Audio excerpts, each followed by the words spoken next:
สบายดีทุกท่านทางพวกเราสิมานำเสนอเรื่องของเกี่ยวกับการเปิดโปรแกรม Microsoft Word สำหรับ Microsoft Word 2013 หรือ 2010 เนาะฉะนั้นเปิดคล้ายๆกัน 2007 ก็คือกันฉะนั้นต่างกันก็คำสั่งหน่อยเดียวเนื่องจากว่าเฮาเปิดนำเสนอมื้อนี้ก็คือมี 3 วิธีก็คือเฮาเปิดด้วยปุ่มผ่านปุ่ม Start ผ่านปุ่ม Start นี่ก็คือ1มาเฮาก็ต้องกดปุ่ม Start 2มาให้ไปเลือกใส่แอปon App ตัว3มาให้เฮาดูเดือนหา Microsoft Office 2013แล้วตัวที่4เฮาจะเห็น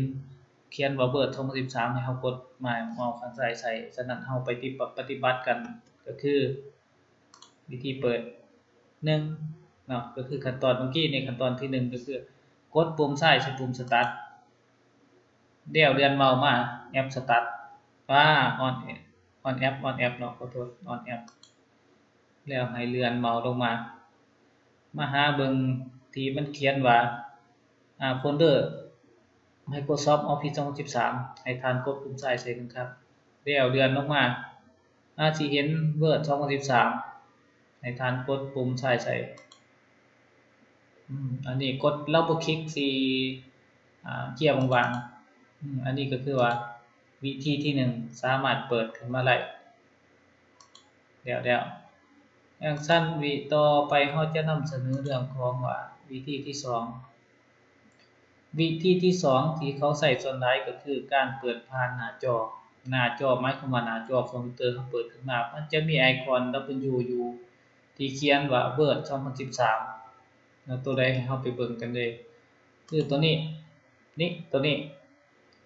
มันจะเป็นตัว W สัญลักษณ์ของ Word จะเป็นตัวนี้สำหรับ2013แล้วมันจะเขียนใส่ว่า Word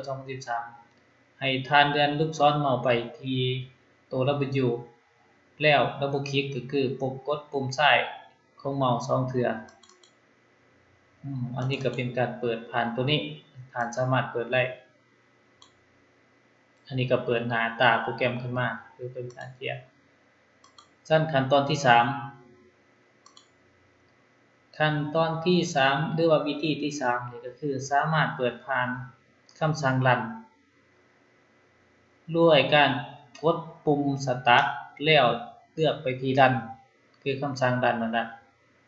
แล้วให้ท่านพิมพ์ Winword แล้วก็กด Enter หรือว่าโอเคครับฉะนั้นไปเบิ่งกัน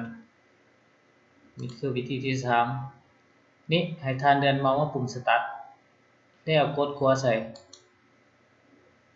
ท่านจะเห็นคำสั่งที่เขียนว่ารันอยู่นี่สำหรับ2010เนาะ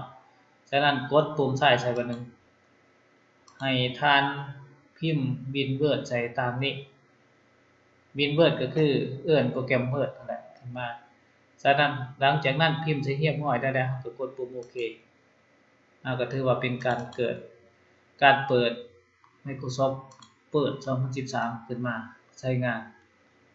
แล้วแต่ท่านฉะนั้นท่านสะดวกวิธีใดก็ให้ท่านสามารถเลือกใช้วิธีนั้นตามความสะดวกของท่านตอนนำมาฮอดที่เจ้าขอขอบใจที่ท่านติดตามรับชมวิดีโอของเราแต่ต้นจนจบแล้วเราจะคอยเอาแต่ละหัวข้อไปมานำเสนอให้ท่านขอขอบใจ